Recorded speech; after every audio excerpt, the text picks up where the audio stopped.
Exclusive interviews, global voices, real stories. Welcome to Worldwide Entertainment TV, and I am your New York and Atlanta host, Miss Goldie. That's right, Miss Goldie to you. Today we have a special exclusive for you. You know, Miss Goldie always brings the exclusive interviews and stories and trending topics that you will never see anywhere else. You know, Miss Goldie did it. So today, we have Mr. Mike Hughes from Cult Jam, Lisa, and the Cult Jam. We're going to be digging into that and find out what's going on with them and what's happened in the past. And I'm very excited. Thank you for joining us on Worldwide Entertainment TV, Mike. My pleasure. My pleasure. Great to see you. Great to meet you. Yes, it's my pleasure as well. I mean, your music has shaped so many things in the culture of life and me growing up and just seeing a band, the way you guys rocked out, it was very exciting and inspirational, I would say, to my generation. I'm not gonna say what generation I come from, you know. I'm only like 20 something. So Pulp Jam helped shape the sound of an entire era. When you hear the words freestyle and 80s, 90s Latin influence pop, what do you feel was the band's biggest contribution to music history? Wow. I always have to look at the very beginning, I wonder if I take you home, and how, you know, uh, you know, how it kind of merged R&B with the Latin freestyle. This is the beginning of the Latin freestyle, and it was part of that, but it was still very R&B, and then, pop audiences found it and loved it too. So I find that's the beginning, the very beginning of us and the beginning of molding all these genres together. Yes. So you all created a sound that still rings off at parties today. When did you first realize, okay, people ain't just listening, they're addicted to this sound? Yeah. Wow. You know, um, It's almost like we came across it like everyone else. We released a song and, so you have a song out. So what? Your life continues because you don't know if anything's gonna come about it. And to be at your work, at your job, and to actually hear it come on the radio, you know, and and and you get excited because you know it's you. But Yeah. beyond that, feeling that music, that vibe, it's like, wow, it's banging. And people are talking about it right away. And as soon as you go to the clubs, it's a hot track in the clubs they are jumping to it. And you're like, wow, this is, you know, we don't just have a record out, we have a banger out. Right. And just to go everywhere, and it's like the top requests, and of course, me and Alex, we would go around the record stores, and it'd be sold out in the stores. Back in the days, they had record stores. For those who are Right. younger, we'd go around to the It record was store. no room and organically get your that's why what you guys did was so amazing because it wasn't the internet, it wasn't streaming. You had to organically gain your fan base. Like you really had to make a good record. It wasn't beat into people's head. It grew and it developed. And nowadays they beat records into your head until you like them. I listen to records all the time. I say, I can't stand this record. It gets on nerves. Oh my God, let's just stop playing. But 3 months down the line, I'm singing it right Right, along. right, sure. So it's very different now than it was in your days. You guys really had to go beat the ground. Right, right, right. Yeah, in New York, we had like the R&B clubs. We had places like Bentley's and Silver Shadow, and these were the clubs. These were the marquee clubs. And we pull up and go in, and they were always packed. But then to hear them play that jam, and they would play it more than once because it was so hot. They would play it again later on. It's like it it was amazing, amazing, and we knew that something real was really happening, and of course now, after that, it was about we have to represent this now, because now you Yeah. have a hot song. Now you actually have to make appearances and you have to perform it and you have to come. You have to bring it because the record is so hot. If you come on like a stale artist after a hot record, Gotta no. match the energy of your record. Yeah, yeah. So we knew our performance, we had to bring it. So that was the biggest part of us. We're performers. Me and Alex, I grew up, with Full Force as my blueprint, and then of course growing up with artists like Cameo and Earth, Wind& and Fire, this is what I dreamt of. So having a hot record, I was like, we got to put together show that's gonna bring the song to life when people come to see us. Amazing. What's the craziest or most unforgettable fan moment from Cult Jam's original run? We had some crazy moments, from girls fainting when they come backstage to meet us to, selling out Radio City Music Hall. No. Wow. New this is New Yorkers, we are New Yorkers. Radio City Music Hall is, Is it that's it, and to sell it out not once, you know, twice, it's like, it really, that's like an amazing moment in young people, because we were young, in a young people career, a young career, you know, uh, it couldn't have been more amazing than that, just blew our minds. And then, of course, being on TV. yeah. Radio City Musical is not really a place where they back then, especially where our type of music was being showcased at.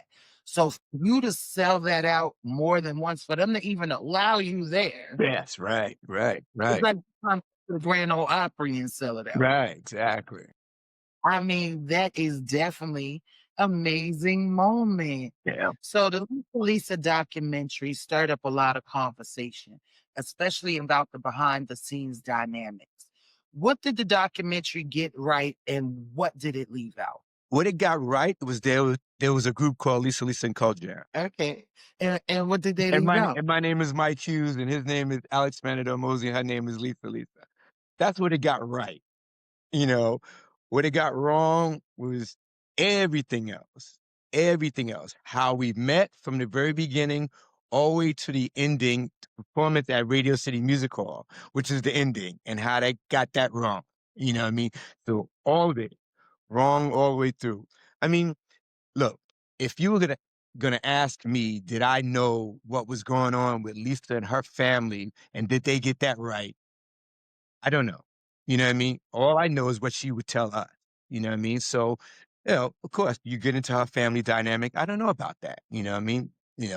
I was there for a little bit. We met a family, we hung around with them some, but okay, I don't know about that.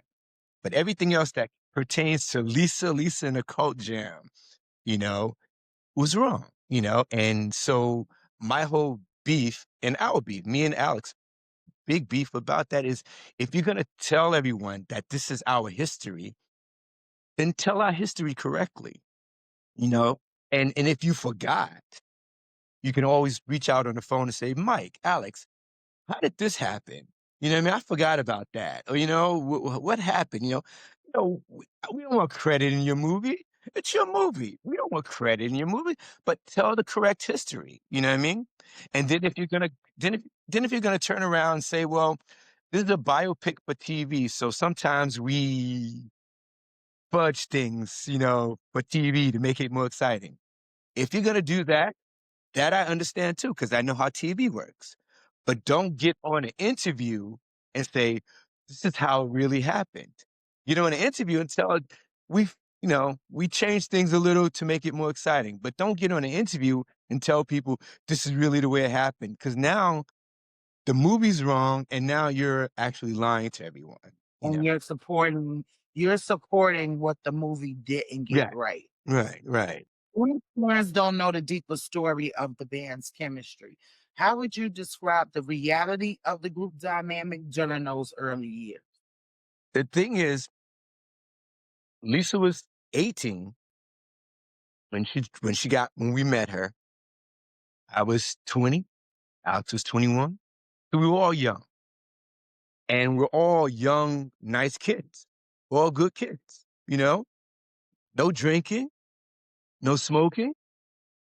Those are nice kids in the early 20s. Can you believe Yeah, kids like that? So right, music was our love. Music was our thing. So when we got together, this young girl was our baby sister from the beginning. You know what I mean? right, She was our baby sister. No one could touch Lisa. You know what I mean? No, you had a bad word to say about Lisa, you got to come through me and Alex. You know what I mean? right. She was our baby sister, and that's the way our career went. Sure, we argue like everybody else. You know what I mean? Like early 20 kids do. Like brothers and sisters. Nothing bad. Uh, we weren't in charge of money, so we weren't cheating each other out of money. You know how money becomes a thing, with a lot of groups, but we weren't in charge of money, so we didn't have money problems between us. You know what I mean? So our relationship was great. You know what I mean? Our relationship, all the way through to the end. The ending wasn't ending like, I hate you, I hate you, we're going to end. The ending was, we need to change how things were because the record label was treating us a certain way.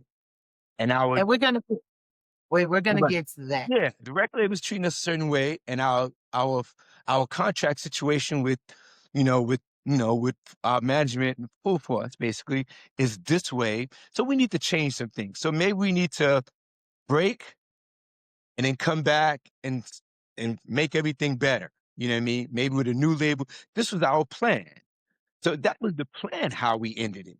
Nothing bad, nothing, oh, let's try to break and then come back and get a new contracts and a new situation so we could be better compensated for what we're doing and we can have a better, we want to write songs, we want to do stuff like that. And that's the way we ended. So from day one to the ending, we were always cool. You know what I mean? So that's why, you know, as far as the movie is concerned, I'm like, wow, they really, really misrepresented Did us. Block Three open up old wounds for you? No, I mean, wow, no, it didn't open up old wounds because there were no old wounds. What it did was tell me that something else is controlling the narrative now. Someone else is telling the story, and the story is totally wrong. Mm, And I don't know why she would allow that to happen, but you know, uh, maybe maybe everyone's like, "Oh, for the movie, it needs to be like this. For the movie, it needs to be like that." And it's like, okay, okay, maybe it's that kind of thing. You can see that kind of thing happening. You know what I mean? You Yeah. know, so maybe it It was that. Yeah. it happened when they, like you say, she may not have been in control, and even as a group, you realize you guys weren't in control, and the people in control, they always look at the narrative in a consumer perspective, in a marketing perspective, whether it's the truth or not. So do you feel like when these things happen, should artists, should actors stand on the truth versus let's go along with the agenda? I th- I think it you can say, look, I know we need to tell a story that's going to be exciting to people, but we need to have a certain amount of truth. You know what I mean? Because it's a history, it's a legacy history. You know what I mean? We're in museums. You know what I mean? We're in in African Music Museum in Nashville, Tennessee. There we are. Our music, is in books. You don't change that to tell a movie. You know what I mean? You don't change that kind of stuff. People coming up on our music and younger people don't know the history, but they know the music. You know what I mean? So there's a legacy you want to leave. So that legacy is important. Don't change that. Don't change that legacy. You can tell the story, the exciting stuff. You could make up stuff and tell that exciting stuff later. You know what I mean? But in that movie, hour and a half or whatever, you can take a small amount of time and make sure you tell some truths so that people can go, "Oh, wow, that's how they really, wow, I want to make it like that. That's how they got together. They were cool and they worked together and worked things out and made things happen and them with full force really created this, you know what I mean? Those are the positive things that really happen with us. And those positive things are important. They're important to tell Yeah. a story because right now, I mean, you have people that are trying to get into music, that are into music, that don't realize everyone's solo. There no band. Why there no bands? Because people can't work together. But we work together. That was our goal. We wanted to be a group. How many groups are there right now that came out now or in the last 5 years? Any group you can name had been around since the 90s. You know what I mean? Because people are selfish and greedy and feel like they can't work with each other. But that's what we did. You know what I mean? We formed a bond. Not just us three, but us three with full force even. You know what I mean? And us 3 with our band members that we took on the road with us. We had the same band members on the road with us for years, you know what I mean? Because we created a bond, a musical friendship, you know what I mean? And this is what young musicians should be striving for, not to be, "I'm solo, look at me on Facebook," you know what I mean? Just me, you know what I mean? "I'm great, look at me, I can sing, I'm great." You know what I mean? There's a lot to be said about people working together and grooming each other and learning from each other, you know? And and that could have been told in that story. So it's fair to say that you and Alex were misrepresented in the movie, and I can understand a documentary being about her, and you can't tell the story unless you include Coach Jen, and it would be no Lisa without Coach Jen. I mean, I've never heard of her. Not saying anything bad about her, but I've never heard of her prior to Coach Jam, and I've never heard of her after Coach Jam. So for you guys to be unfairly left out of the story, most of the times when these things happen is because the people don't agree or they're not going to get a check as well. But you're saying they never even came to you guys with this. Never We found out about it, like, a couple of months before it was gonna come out. Oleg Lou from Full Force called me and said, "You know they're coming out with a movie?" And I was like, "Get out of here. No way." He said, "Yeah, yeah, and I can probably get a early, viewing of it." And I said, "Well, fuck, I wanna see this," you know what I mean? Like, and after hearing that, I thought that they would do this. They would make it about her and have, like, 2 guys in the background, you know what I mean? And, like, say, "Yeah, me and the guys, we did this, and me and the guys, we did that." That way, you never have to have us say a word, but we're represented, like there's a group, you know what I mean? Yeah. And it could all about her, and our characters never said a word. We were just there, like, "Oh, yeah, there's the group," you know? That would have been cool because, you could tell the story, but you don't have to have guys come on and be us. But then when I saw guys, characters that, "Oh, this is so and so playing Mike Hughes and this is so," I was like, "Oh no." So what are they gonna do now? Are they gonna give us lines? And what are they gonna say? And how are they gonna portray us? And the first scenes in the movie is a guy portraying me, and I was like, wow. And in one part of me is like, "Hey, I'm being portrayed in a movie." You know what I mean? It's kinda, like, interesting. But then how they portrayed us, you know what I mean? We were not the supportive group, the supportive older brothers that we always tried to be and cared for. We weren't, help creation of the group and our character and what we were when we went out on the road. That was all us. All 3 of us, we got together, you know at rehearsals, and we formed of how we were gonna be on stage and how we were gonna, how we gonna do this dance step and how we were gonna look.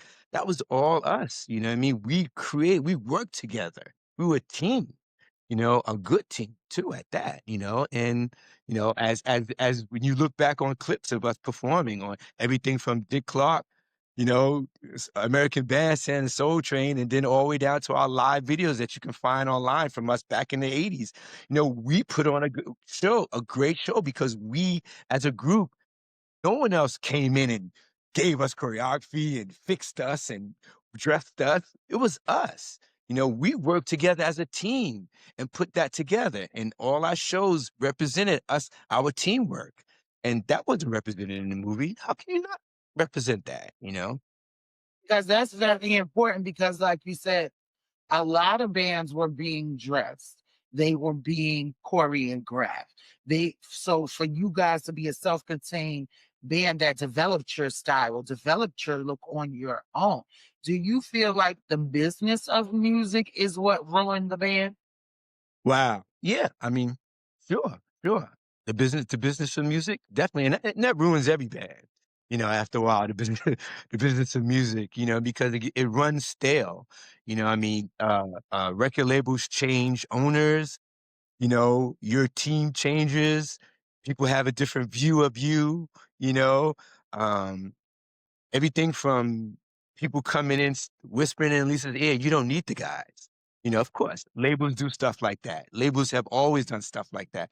There's Michael Jackson and Jackson 5, and you can go all down the line. You know what I mean? The Uh, labels How to get them a solo performer out. Oh, sure.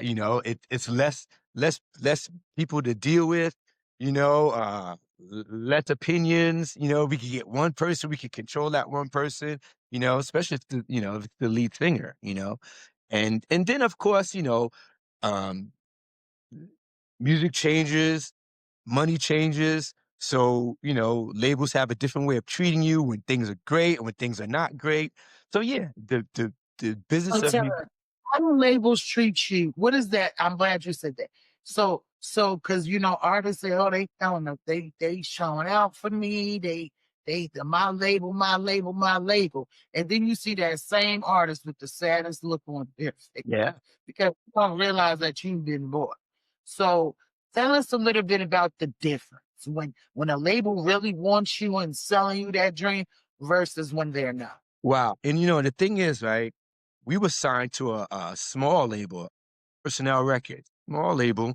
He had maybe a couple of other artists, and so he managed to get us on a compilation album in London, in England, and Columbia Records were part of that compilation album, breakdance album. It was going to Europe, you know what I mean? Oh, we're going to be on a breakdance album in Europe. Who cares? You know what I mean? And so that's why the cover actually had some breakers on it, some English breakers, not even American breakers. They were English. They were English breakers. Yeah.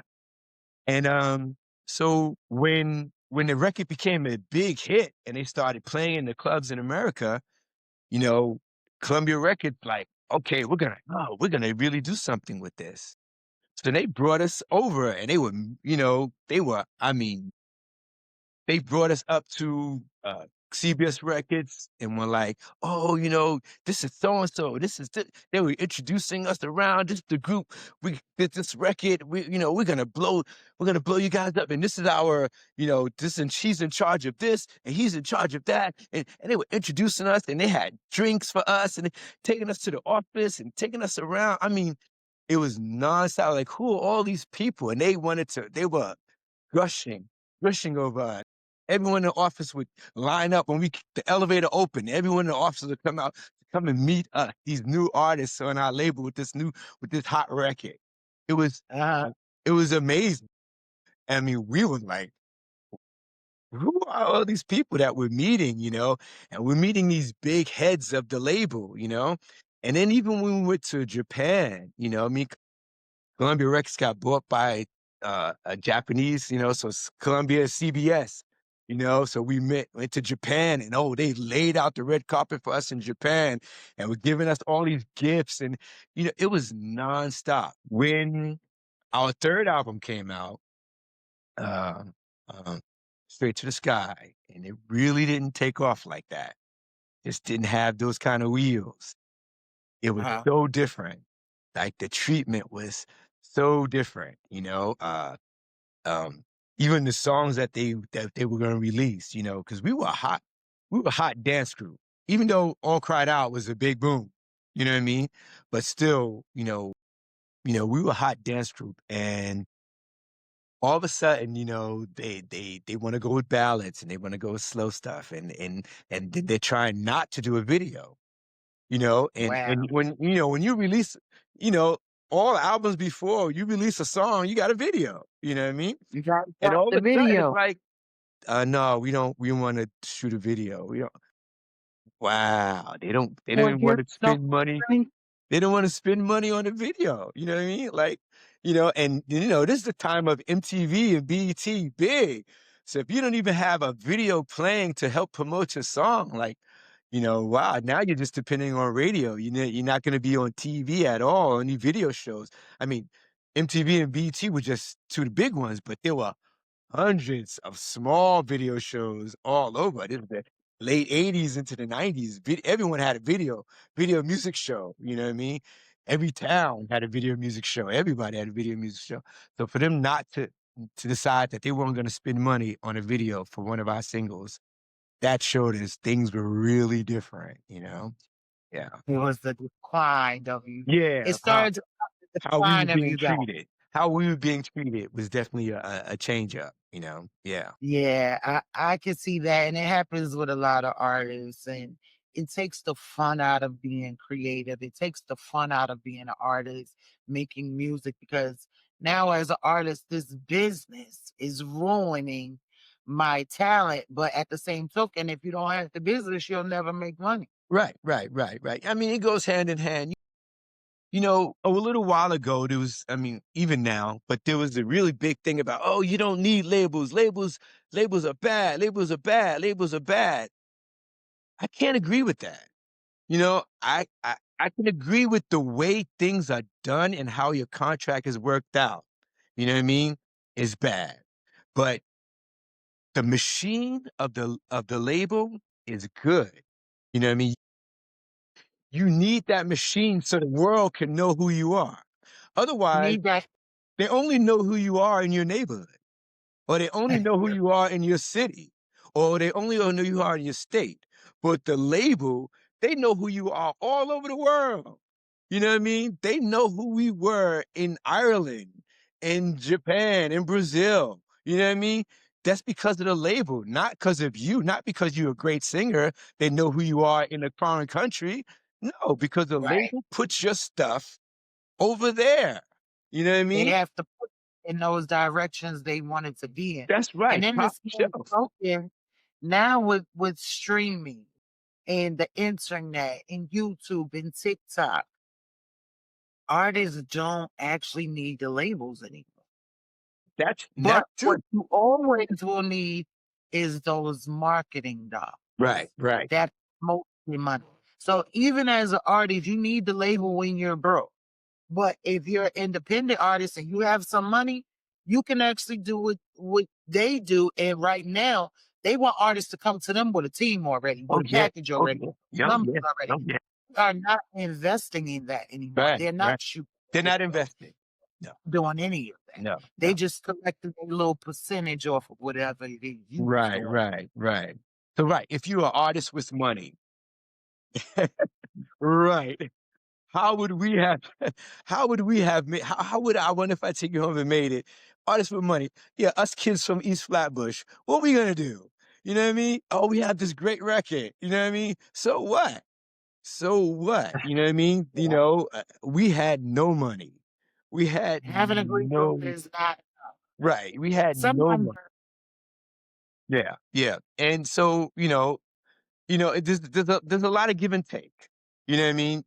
There's a lot of give and take. And if you're smart enough to work out a good deal with a label or your backer, you probably don't even call it a label. It's your backer. You know what I mean? yeah, Who's gonna back you financially? So like backing you. and if you're gonna compare labels like the mafia, you know what I mean? Labels have always been compared to the mafia. And at one time it was the mafia, right? So right now, you have a great song and you go to some dude and say, look, I have a great song. I know you have money. Would you put this money behind me? Well, that dude is gonna say, yeah, I can put some money behind you, but I get this for every money you make. And if you don't make money, I want this back in a couple of That's years. And if you don't give me it back, I might break your legs. You know what I mean? So yeah, right. any deal But you I make, got your posthumous record. right. Yeah, any deal you make, it's got to be a deal. You know what I mean? So, you have to be smart enough to know how to make the best deal you can, whether it's be a label or your friend down the block that just happens to have this kind of money. You know what I mean? You have to know how to make a good deal.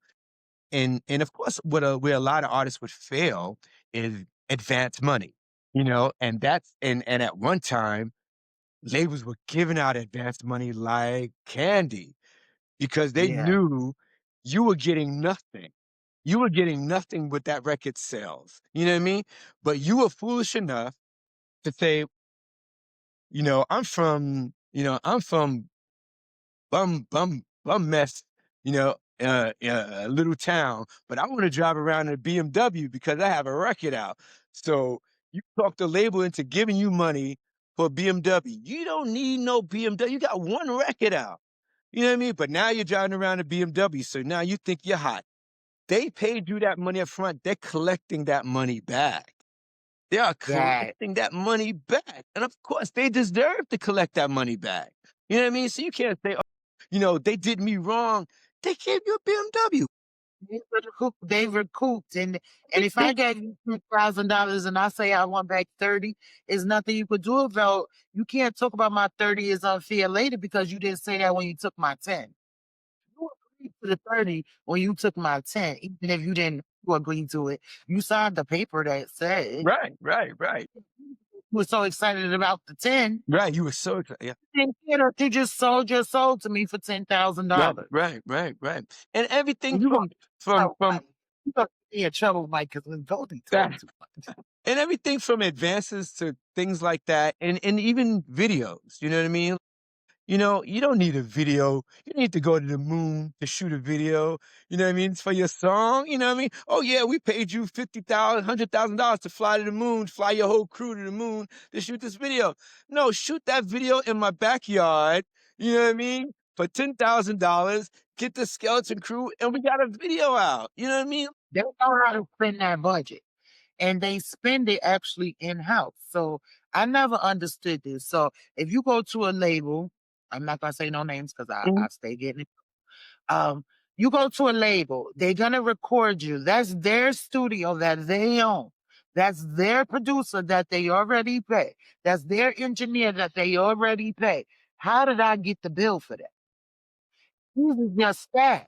This is your staff That that you happens. Yeah. order. How did I get a bill from these people? Yep, yep, yep, yep. Because I if never understood. it's your song, so everything the whole bill is on you. And you decide I'm gonna go out to dinner and I'm taking my family, it's your family. So you pay the bill. You know what I mean? And that's the way it is. And so you have to be smart about that. You have to understand that I wanna accrue as less debt as I can to you, to the label. You know what I mean? Don't buy me anything. You know, don't buy me anything. Keep everything scared. No, oh, you gonna be on the American Music Awards. We'll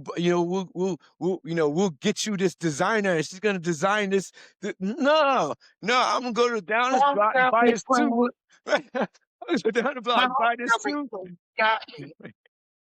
Because it really doesn't matter anyway. You know what I mean? It's like, you know, it, you know, it's all the visuals are weird because at one time, especially in the 80s and 90s, to dress down was dressing up. To dress down was dressing up.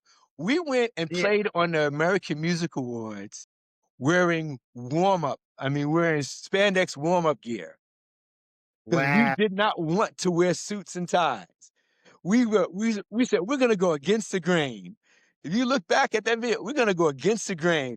We wore bike stuff, like what people wear now out, hanging out. but back in the 80s, I remember that before. I think I remember that. we wore bike stuff, bright colored, bike stuff that you would ride during the Peloton class. You know what I mean? And because our show was energetic anyway, we were doing backflips on stage. At that kind of show, and we were kids. It's like we're not going. I know it's the American Musical was, but we're not going to wear suits and look like ducks. That's not us. You know what I mean? Right for you guys though, coming from Flatbush, and now here we are on American Music Award. Man, that was every TV performance. Every time we were in a crowd of with people that we know, people that we looked up to.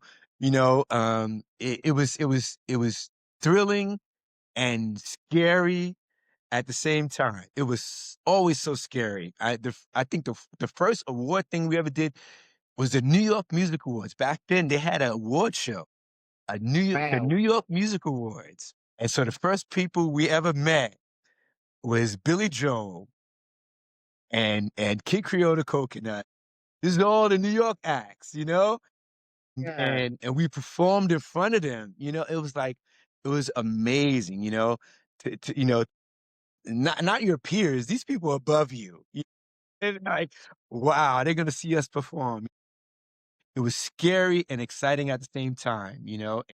And so then each time, we always felt not worthy, but we always did our best, and we were excited about it. We were excited about meeting them. We were excited about putting on a great performance. We were excited about showing them what we had, what Brooklyn had, what New York had. So yeah, it was always exciting. It is our lovely Mistina Soul. Christina, yeah, we're gonna get to her in a minute. Hey, beautiful. So Hi.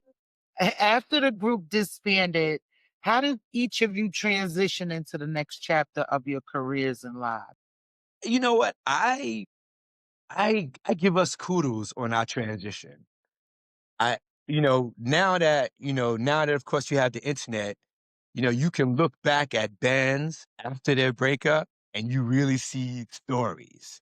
I mean, some deep, horrific stories of the downs of, once you leave the spotlight, once bands break up and how people spiral in their lives. And when I met Alex, he was a working musician. That's Alex. He's a working musician, and that never stopped. You know what I mean? After the band, that's it. I'm a working musician. He went out with Bobby Brown. He went out with this person. Went out. He did studio work for this person. Just in his grind. He continued in his grind. You know what I mean? And I had to pull Alex into Lisa and Jam. Come on, come do this. I'm making money. I'm playing for this Caribbean band on Friday, and I got this band on Saturday, and I'm playing with this jazz band. I had to drag him into, yo, we're gonna have a record out and do this. Like, are you sure? And I had to drag him into this. And at this point, I had to drag him into this now. And I'm like, yo, we're gonna come out, we're gonna do Cold Jam again. We're gonna get a singer. He's like, okay, I got a girl, because Alex was the one who hooked me up with Mistina. But still, Alex is in his grind. And I have to drag him away from that, to like, look, yo, we're gonna be in front of the camera again. It's about us. It's about Cold Jam. And that's the way he is, and that's the way we are. I always kept working different musical things, different things, period. I was always at the health and fitness before the group. So I did fitness. I was training people, training celebrities, because people knew who I was. They want to work out with me. Being fit, Right. being healthy was always a part of Lisa Listen Culture. You know what I mean? That's why we did backflips on stage. Not because we were high, you know what I mean? Because we stayed in great shape.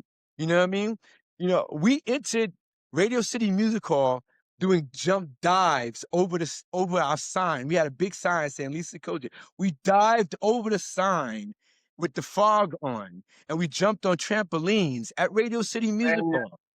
Not because we were high and we were daring. It's because we were in shape, and that was part of our thing. To put on a great show, you needed to look good. to feel good. Not like, oh, we get high and look at him dancing because he's high. You know what I mean? No, because we were in great shape. You know what I mean? And that continues It's to us. funny that you That's say our that thing even because now. You know what I mean? So, that's why there are no weird, sad stories about us, you know what I mean, after the time being away from Lisa's to Code Jam. And that's why when we decided to do Code Jam, it was about how we wanted to sound and how we wanted to be, not getting ourselves together. Oh, you got to get yourself together now. We were ready. I always post, I was always ready. I'm never not ready. I'm ready for life. And that's the way Cold Jam always is and was, and that's the way we are now. And bringing the beautiful young Mystina Soul in, you know what I mean? She brings that youth back to us. wait, we're gonna get to her. We're gonna get to her That too. thing that we always had, she's another fire to our already fire. You know what I mean? Wait. You jumping ahead of me. We're gonna get to her. We're gonna get to the beautiful new the new improved Code Jam 2.0. But so what personal accomplishments or projects are you proudest of that your fans may not know? Wow, wow. Um, let's see. Uh, well, I spent a lot of time in Brazil. Um, I was playing music there. So I played in Carnival in Brazil. And if you guys know, I know as Americans, a lot of Americans don't travel. But if you look online at Carnival in Brazil, Carnival they do things big in Brazil. Live Yeah. shows are big.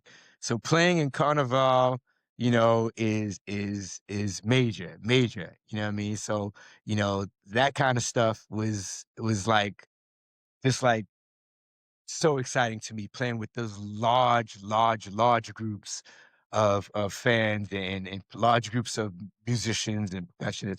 So that I find to be, just like a thrill in my heart. And I always love the people and what I've learned about performing out of the United States. You know what I mean? And how, you know, live shows all over the world are still, so prevalent and so important, you know what I mean? And even though the group thing seems to be dying, at least in America, you know what I mean?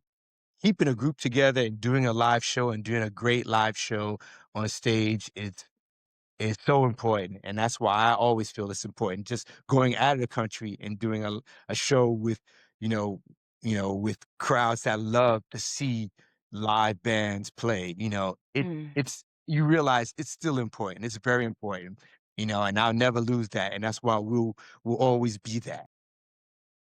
That's right. I love it. I love it. So this is the most I've been talking to you, Mike, was just so great and amazing.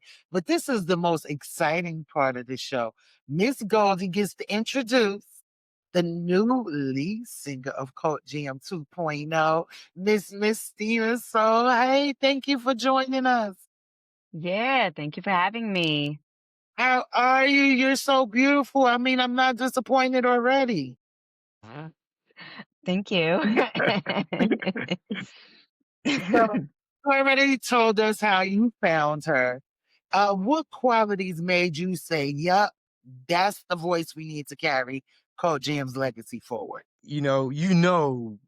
The shoes, you know, we were gonna get a lot, we were gonna hear it, and so the key was obviously she had to have a great voice, but more Yeah, importantly, she had to gel with us and in the vision I have of us performing on stage, that has to be key because that's what Cult Jam always was, a performance band. You know what I mean? Since that first time people ever got a big look at us on the Dick Clark show, then back in '86, what I mean? We had to give a visual.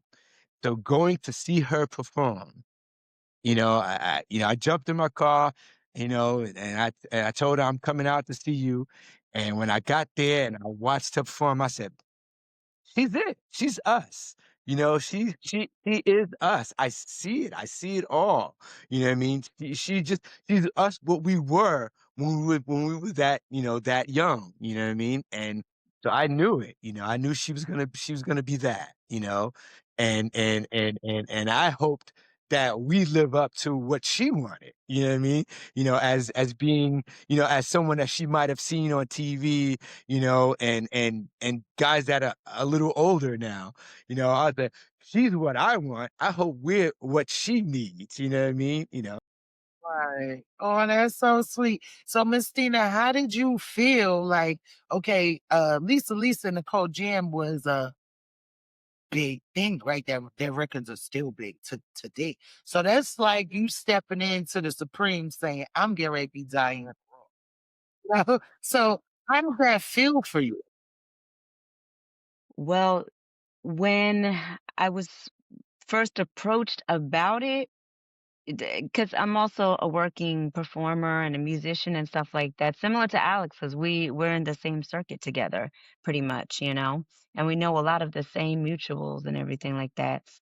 So when I was first approached about it, I was just kind of like, oh, okay, it's a it- it's another project, right? Like it didn't really click with me, like it didn't really click with me like, wait a second, until we had so started recording our promo videos and started to really perform out there, and then we were getting our album together, our first album together, and I was like, yo, wait a second. Like, yeah, oh my God. Like, yo, these guys had like literal number one hits on the Billboard.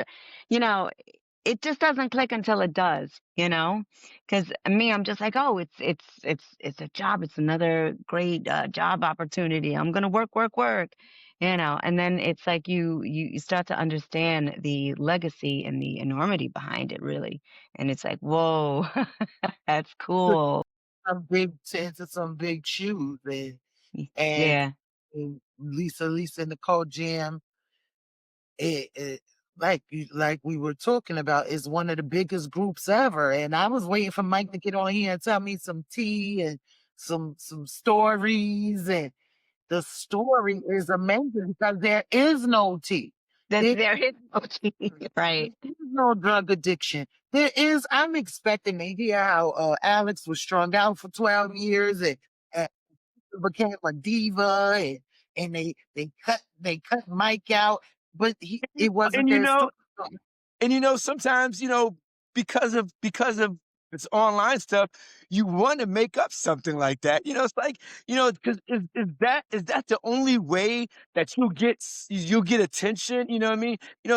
They get so much. These people get so much crazy attention because oh, so and so's living in a car and now now they're back. Like I can't come that way because we Get me in here. we were smarter than that, and I'm sorry, but we were smarter than that. What I mean? We grew up, we're from East Flatbush, Brooklyn. We're from Brooklyn where, people were working. You know what I mean? People were working and striving and dreaming. You know what I mean? And just because that one thing came to an end doesn't mean our dreams and our lives came to an end. And I'm sorry, we didn't fall apart and and end up on death's door. It just didn't happen. We took care of ourselves, and Stories. here we are in our I mean, 60s, looking great and feeling how good. can you come with a good story? Like I was waiting for tea. So, Miss Tina, where are you from? I am from Long Island. Strong Island. Strong Island, yes. How Yes, long have ma'am. you been a vocalist singing? And, what have you done? Who have you worked with besides the wonderful coaching? Well. I've worked in different kinds of studios since I was 16 as basically referencing vocals for artists and demos and all that kind of stuff. And yeah, and I even started songwriting when I was 16. I was working with a local producer called Joey Two Tone. And as a matter of fact, Alex worked with him as well during the years and stuff. But he was a local guy in my neighborhood and young, you know. So I'm like, oh, another young person. Yeah, let me just start working with him. Better than me.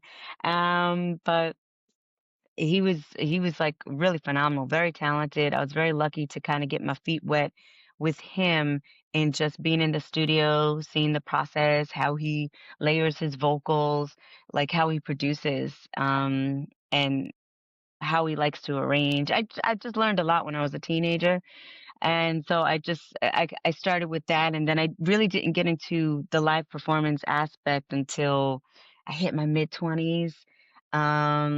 And yeah, like it started off with me just doing karaoke on MySpace, believe it or not. I kid you not.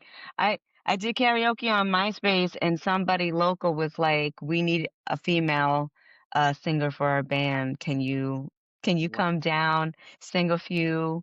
And that was that. That was like the start of my live performance journey. And so I've been, my gosh, how old am I now? um, You could be 23 because I'm 25, so you know. yeah, yeah. So, I've been doing it for a really long time. Probably over uh 20 years. And that's, You don't look you don't look over 20 years. You've been spoiled from birth, we'll say. me too. I don't look over Thank 20 you. either. I barely look over Yeah, 20. yeah, no. But So that it and that's what she is. She's a working artist, and so her nose to the grindstone work ethic is what works so well with us, there's no drama. I know, let's get together, let's bang this choreography out, let's get ready for this show, let's go into the studio, let's work these songs out for this new album, you know what I mean? And she's gonna layer her vocals 100 times, you know what I mean? Like, The again, the most again, again, but she's that, I mean? She works that hard, and because she wants it done the right way, she wants it to sound a great way, and so, like, we found that all that's our it. aspects in the studio and live, she's one of us. So Miss the D, the the on- the does only Mike drama I will add. does Mike still have it with the choreography? Can he still dance? Yeah, he can still dance. Oh yeah, there's no doubt about it. I mean that man was born to dance. Like no doubt about it. The only drama I would say that we do have is when I'm texting Mike and I'm like, "Did you really have to put that picture up on Instagram?" that's that's as far as it goes. And that's a small problem to have in a group. What has the chemistry been like in rehearsals? Like, is the magic back there? Like, is it Yeah, I mean, really? Alex is our old guy, Alex is like Jackie Jackson, Alex, you were Jackie. You Jackie. like Jackie, Jackie Jackson, so, Alex will every once in a while turn around and say, "I'm not 20 years old anymore, Mike." I know, Alex. I know. But we work it out. We make it work for us. It's fun because he's still a jokester. You know what I mean? He's always been a Yeah. jokester, and that was, some people don't change. You know what I mean? And the good things don't change.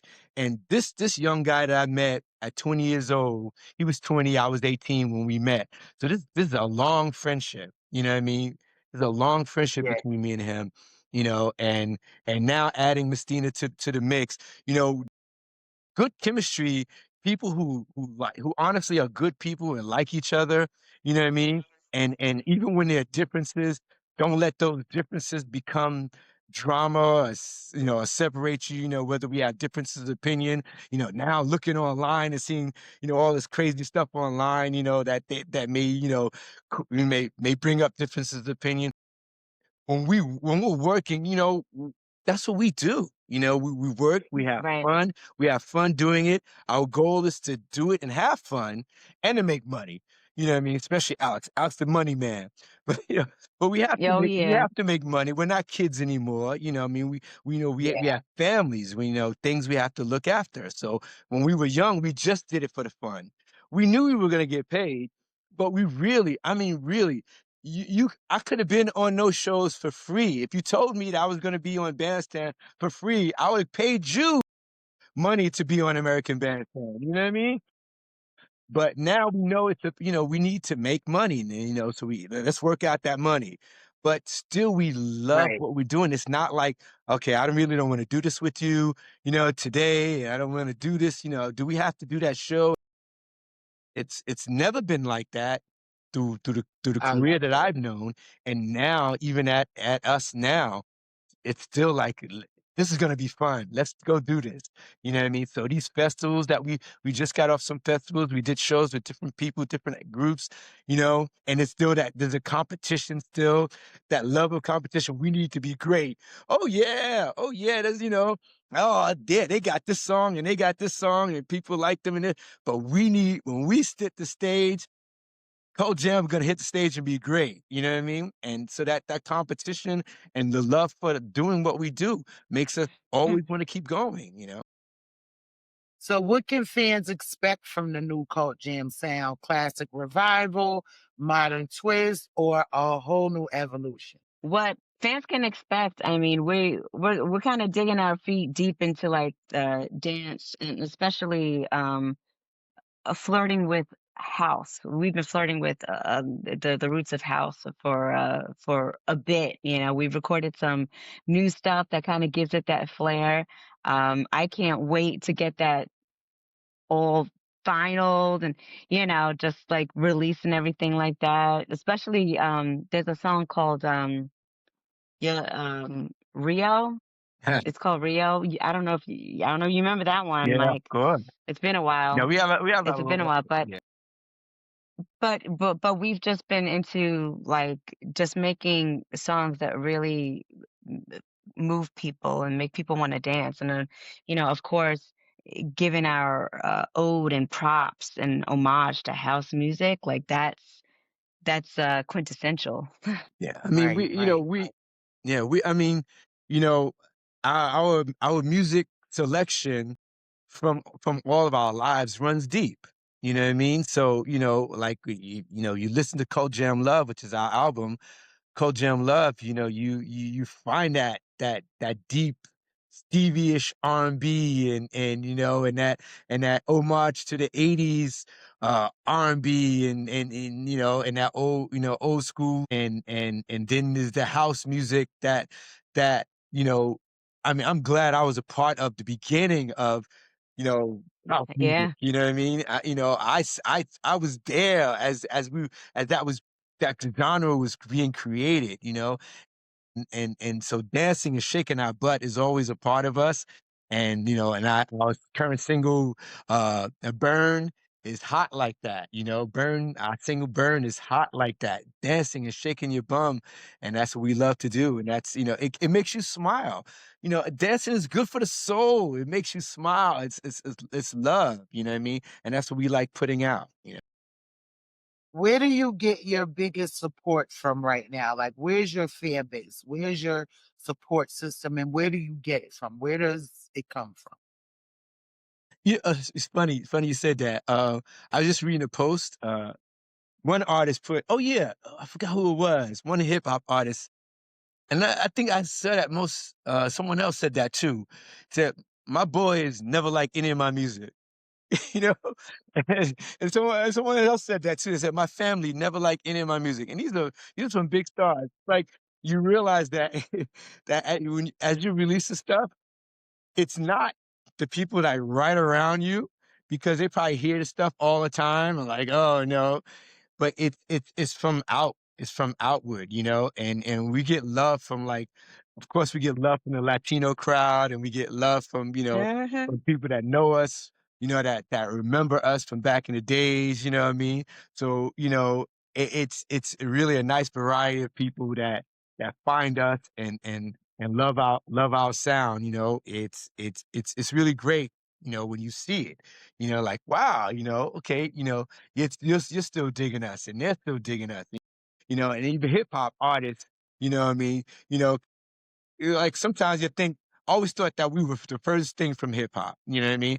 Even back in the days, I thought we were the furthest thing from hip hop. And to see hip hop artists still love us and love what we do, you know what I mean? I always find that to be interesting and I get tickled about that too. So, and of course the dance crowd, Well, that the house music crowd. Mike, I do find it interesting that you don't think that you're part of the hip hop culture. Because let me tell you, like, growing up, seeing you guys from the outside looking in, like, there were a lot of, especially break dancers who, like, Yeah. loved dancing to your stuff. And of course, break dancing is it's huge, huge part of hip hop. So that's interesting how, like, when you're in it, you don't really get to Yeah. understand how people view you on the outside. But that's what art is, you know? It's art isn't what you think you sound like. Art is what the people think you sound like. Stacy, because the song that of my own song, the song I like the least, I did it because the producer asked me. He's my friend. He produced everything, and I trust him when he says, "Can you get on it?" So I did it, and I won everything with that song. And I can't stand. Not that I can't stand it. It's just not the song I think that's Right. it. You Right. know, And song. It's like going to do a church song when I gotta go do this song, right? But I won everything, a music award, money. Everything I ever won was with that song. So it is in the consumer, and we think it's a good song, and it's not a good. Not that it's not a good song. It's not the song people like. So it is, and I believe that the cultural mesh that you guys had stood in on hip hop, the Latin, Mhm.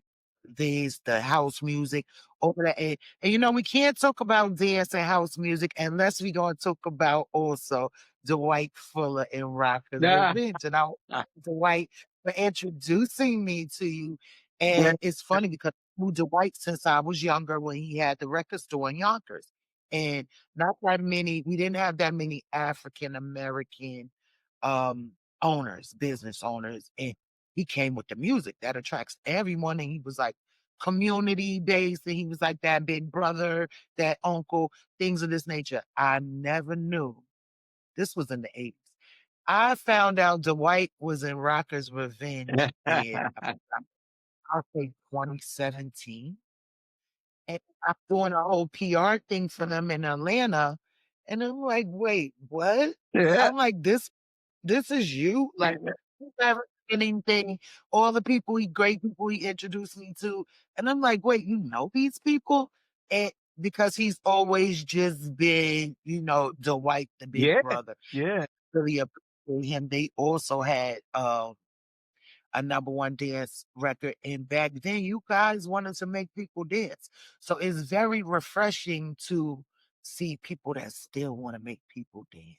Yeah, yeah, yeah. I mean, dancing is it's key to the soul. It really is. And sometimes I'm sad when I look at these young people now that go to a club and just kind of put their arm up and look at their phone and watch the DJ. Because they Like, waiting to yo, shoot we somebody. They w- can't dance because they waiting to shoot somebody. So you step on their feet, rub your sweat on them, bump into them. It's like they come there to stand around and look for opportunities to be destructive. That's why we need that different type of music, because if you're busy dancing, you don't care if nobody's stepping on your feet when you're having a good time. that's But right. if you to all that demonic music that's telling you to pull out your guns, that they program them with the frequency that as soon as the alcohol and the drugs kick in, Mm. everyone's in danger. And Mm. a lot of people can't go enjoy music anymore because of this. I'm afraid to go to a concert if they better be old if I'm going to a concert, because I know other old, and none of us want to smoke. We want to enjoy the music. I want to go party and have a good time. But where am I going? And at what risk? And what are these kids listening to that when they see me, how do they feel about women? How do they feel about our culture? Yeah, How do yeah. they feel about each other with their skin tone? It's not a good feeling. And bringing back that love in the music. bringing back that enjoyment. And even if you was having a terrible life, you could get lost in that Oh, music. yes. Oh, yeah. And I think you guys are doing that. If you had to describe Cult Jam, and this is, I want both of y'all to answer this. If you had to describe the 2025 version of Cult Jam in 3 words, what would they be? All the way live. All the way live. That's 4 words.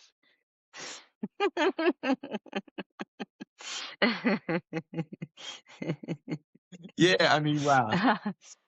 That's an old saying. Back in the days, I mean, Lakeside came out with a cut. Back in the days, all the way live. Because all the way live always meant that it's what the kids say is lit. You know, all the way live, Yeah. you were coming with it. You know what I mean? And that's what Coach M is. We come with it all the way live. He said a lot of I words, Dina. I would say pretty much the same thing he's saying, like energetic live performances. That I love that. What producers, DJs, or younger artists would you love to collaborate with to reintroduce the culture, the cult jam flavor to a new generation? Oh, well, I mean, I would, if we were working with a lot of people, there are a lot of people on that list. Dance wise, I like what little Louis Vega is doing, the way he is moving music and orchestration, you know? So it's making music sound big instead of minimal. You know what I mean? And I think that's important. Music shouldn't be so minimal, it shouldn't always sound like one dude is doing it in his bedroom on a keyboard. Music is bigger than that. It shouldn't always sound like that, so minimalist. I mean, so any DJ that's working to make sounds bigger, including other artists and just making everything sound grand, because that's what a band is, not just one dude. So that's the only artist you could think of. How about you, Miss Tina? Who would you like to see Cult Jam work with in the Oh in man, I mean, you can't even ask me that question. I have ADHD because I I would love to work with so many different kind of artists, but I would say like the direction that we've been moving recently, I definitely am thinking more of like these artists that have just a lot of pizzazz and charisma. I think of Doja Cat. She's just like she takes like the theater aspect and she puts breakdancing with it. And then she's just this own character and everything like that, and I like to study those things because it's like, wow, what is she doing on stage that really captures that energy that she's going for, and it's magnetic, and people are drawn to it, like, what is that, so I like hyped up music, like that, and she definitely has this hyped up quality and stuff like that. Mm. So yeah, so many artists. One of my favorites is Victoria Monet. She's just like she's just so hot, like, and such a brilliant songwriter. Everything she touches, I feel, just turns to gold. And she just has this uh, perfect quality of dance and R&B. Like, it's just perfection. So, that yeah. just gave me chills. I'm gonna have to go look into that because those are artists that people don't generally mention. So it's like a depth as an artist, as a creator, as a songstress, as a songwriter. We look for surface artists. We don't dig deep into real songwriters or real lyricists that's really singing with purpose and energy and things of this nature. So I'm glad you said that. So if Comp Jam created a dance challenge today on TikTok, what would that look like? What would that be like? Is anybody willing to get up and show up? You know what? If maybe if we like show the choreography of Can You Feel the Beat, because that could be like a really fun dance challenge, and Mike is very close up with his face right now, so I don't know if he'd be able to. Oh, these days, it takes me a few minutes to get warmed up to dance. Not like back in the old days when I used to jump up on the table and let loose. Okay, Mike, this is for you. If I wonder if I take you home dropped in 2025, Woo! which celebrity couple would the internet instantly attach you to? Wow. Whew, that's too deep for me. But celebrity couple on the internet. I wonder if I take you home. You can answer that. If you have an answer, you can answer that. This is my big time. This is when I Yeah. play games with you. You know, I think if it were to be released today, it depends because immediately I thought of Zendaya. Um, with oh my gosh, forgive me, what was his name again? Spider-Man guy? Spider-Man. Spectrum, I knew. I just Zendaya, it was on my mind. But I can see in the that. beginning of their relationship, Yeah, in the beginning of their sure. relationship, Yes, I see that. I See see that? that. I can even imagine him in the video. yes. Oh my God, Yeah, totally. yeah, Those two in the video, yeah, yes, absolutely. yeah. What's one story from tour like that you never told publicly but want to tell Miss Goldie today? Wow, there's so many, but Pick a good one. You got a lot no, of good ones. there's so many. Oh, goodness gracious. I know one time, you know, we were touring for so long that, we started to have fun with the crowd. So we'd squirt the crowd with water, especially when we got down south in the hot places, we were doing these outdoor shows in Houston and all that. It was like cooking hot, and we do these outdoor venues and we squirt the crowd with water and everything. And then one time we end up in New Orleans, but we were indoors, but we were already into that habit. And we really liked the crowd to feel us. And there was this dude in the front row in a suit trying not to give up the funk at all. At all. I mean, we had everybody jumping about, and this dude was sitting in the front row trying not to give up the funk. And that annoyed the hell out of us. So we went backstage, we got a bucket of water, and we threw that water on that dude at the end of the stage, at the end of the show. Good night, everybody. Yo, turned out he was the promoter of the gig. He was the promoter of the gig. Man, he was burnt. He was burnt. Man, he was burnt. Our crew had to keep him out of the dressing room. He was burnt. And I can imagine he had on his good outfit He had too. on this suit. He was playing it cool, like, yeah, I'll put this together. I'm cool. I'm not giving, When Oh you boy. watching the night and the night ended with you being it. That is hilarious. What's the most New York thing you ever done as a group? the most New York thing. Wow. Walk down the streets in California. Because they don't walk in California, in LA. We get to our hotel in LA and be like, oh, let's go get breakfast. Yeah, there's a Denny's about a mile down the road. Man, we go strolling at our hotel, the whole band. So eight darkies walking down the streets,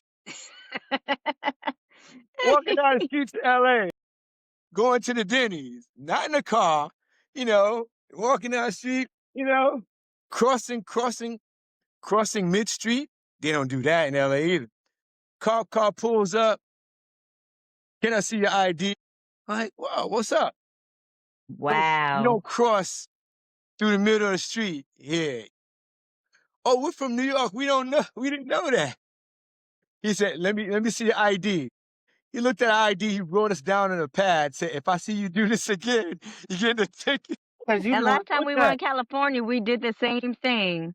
We walk in right in the middle of the highway. What? Oh my God.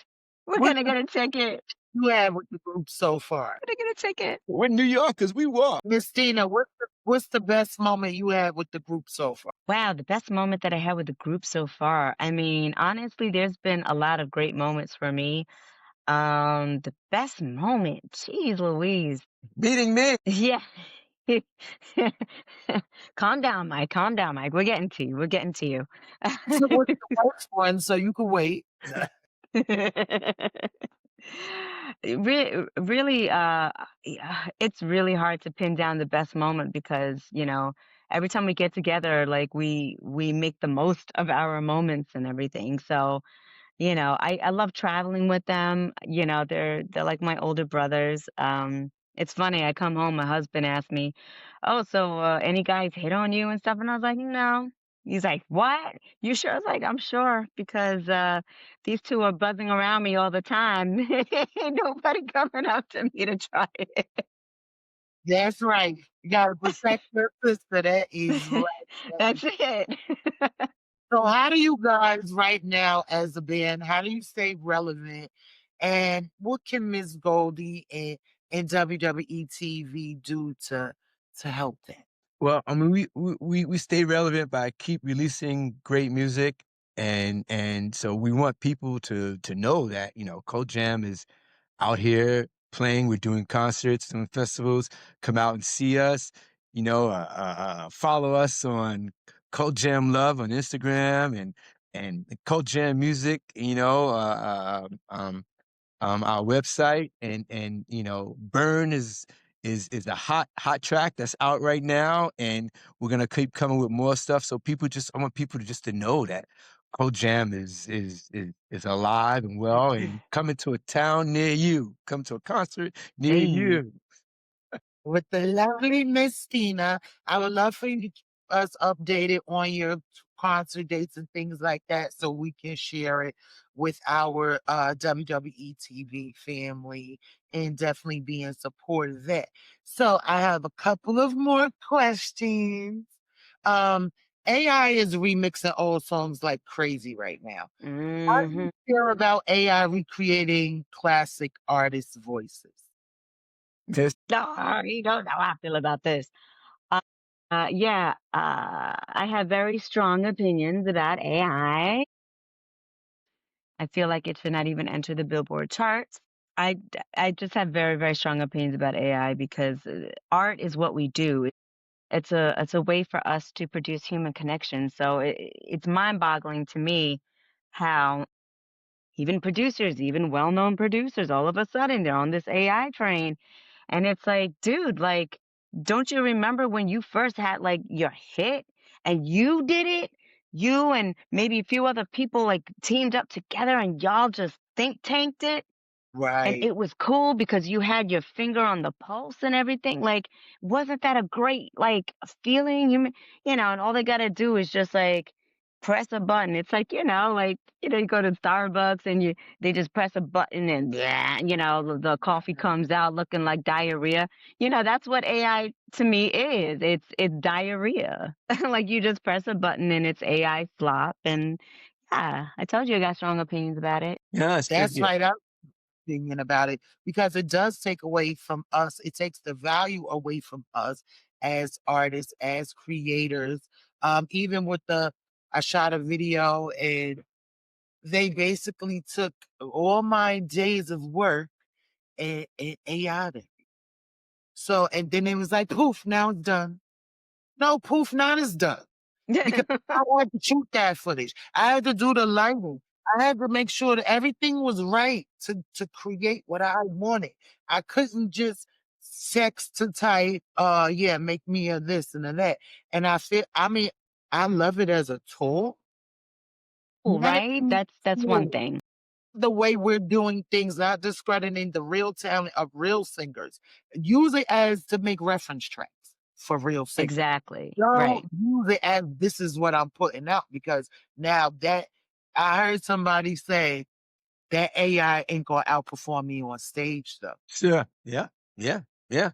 And I hope to God that So they the they AI don't try to do is that. gonna go rock the crowd.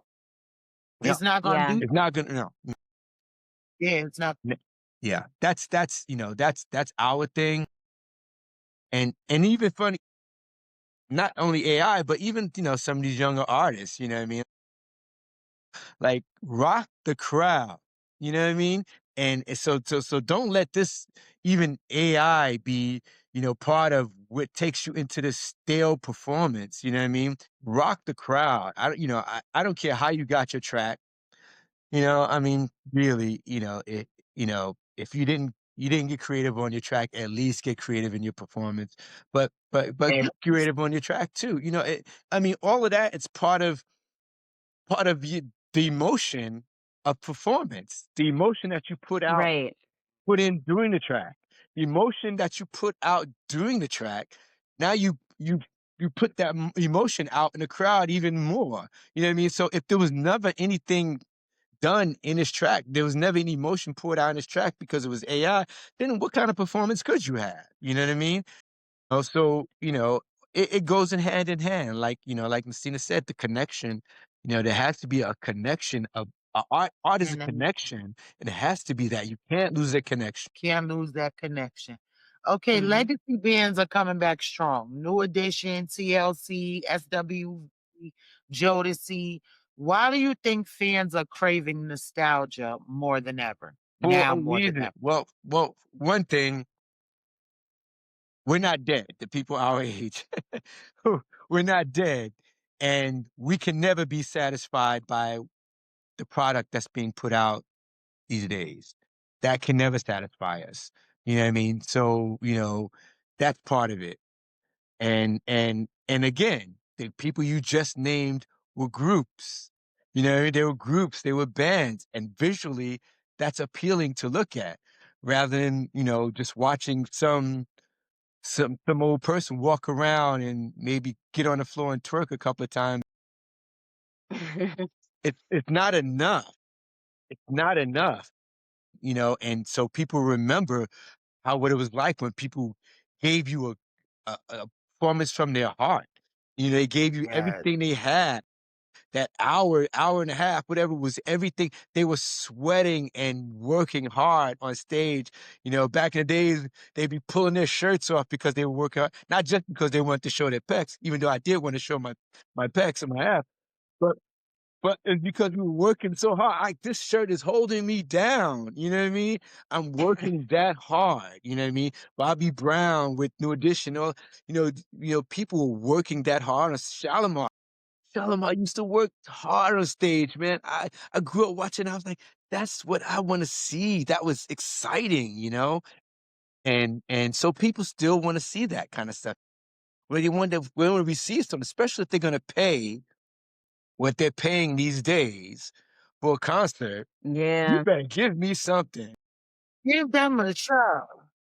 Give Right. them a show. With so many artists fighting for ownership today, what do you think Cult Jam would have done differently when it comes to business, contracts, and royalties? Oh, wow. We already Yeah, we would have done things differently. Let's just leave it at that. I mean, we were all young, so we were signing things that we probably really should have had looked over more and took more time with and probably went back and forth with, what I mean, which would made things drag out a little longer, you know what I mean? It's really about, you know, uh, making sure that you're going to be compensated in the future. And you realize that now, because when you're young, you don't look at the future. You know what I mean? Mm.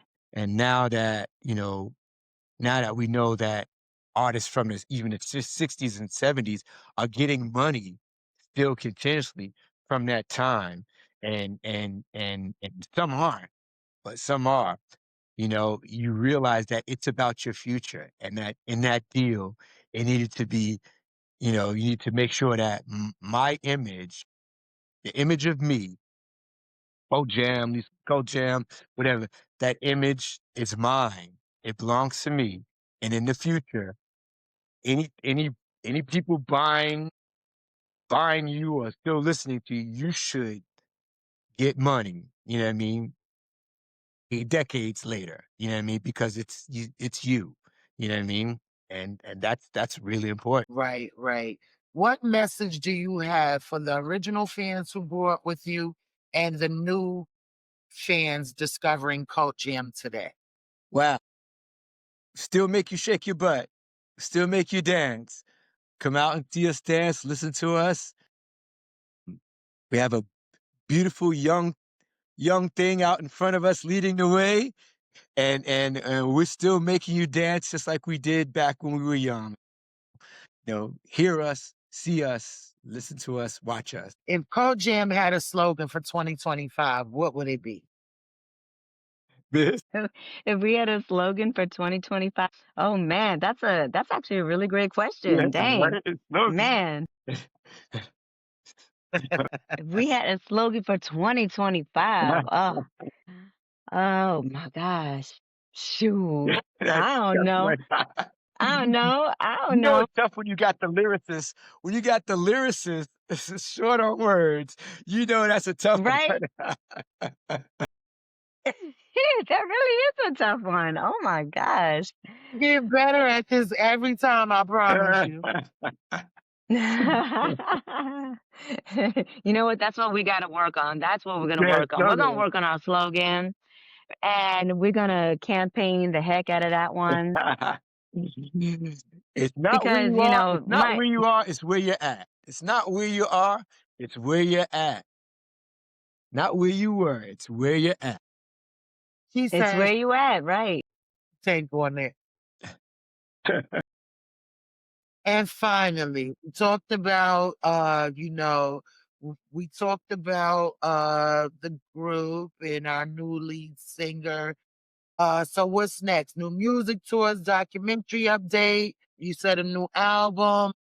Tell us how we can stay on top of that and get the new song that you have out now, the album, where we can find you.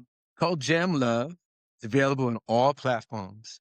Called Jam Love, and we're proud of that. That was our foray together with the beautiful Mistina Soul, putting together some beautiful lyrics and vocal melodies, and we're very proud of that album called Jam Love. And right now, Burn is the current single, and we did some wonderful things on that nice throwback to dance electronica, and we're very putting together festivals and venues for the new year for 2026. It's all coming together. There are going to be plenty of opportunities for people to come out and watch us do our thing and dance with us and boogie with us in 2026. Yeah. I'm excited and I can't wait for WWE TV to come out in person and watch you guys rock out and cover some of your events. Um, and I just want to thank you so much for this wonderful, wonderful conversation, allowing me to introduce the beautiful Miss Messina. So I'm looking so forward to what Cult Jam has coming up in the future. Yes, thank you. Thank you. Us too. We're looking forward to it. Shout out to Dwight. Shout out to Dwight and Rockers Revenge. Oh man, they gotta shout him out. We were Yeah, we were I'm we were DJing at the time when we met Dwight. I mean, we did everything. Full Force, the Cult Jam. We did everything. We were the Full Force crew at that time. The Full Force crew. We were DJing, and we used to go to Dwight's store and buy records, and he'd hip us to all the latest stuff. And we used to DJ and spin. And so when we came out with I Wonder If I Take You Home, we had to go to Dwight's store, and he was like, "Yo, we're selling out. This record's hot. It's hot." So it was. Oh, I mean, Dwight goes way back with us. Rockers Revenge way back with us. Yes, Dwight was very instrumental in helping a lot of people in our culture, artists, get their records in these stores because, as you know, the mainstream and the other record stores wouldn't sell certain records. And people like Dwight, and I also interviewed Mr. Kelvin Anderson from VIP Records out in LA. So they were very instrumental in moving our music, Yeah. and we appreciate them for that. Thank you so much. It's been such a pleasure. Much love. Thank And you. Miss Goldie to you, Worldwide Entertainment TV. We are here with Cult Jam 2.0, and I mean, this is exclusive. Until next time, everybody, see you. Stay tuned, stay positive, and stay real.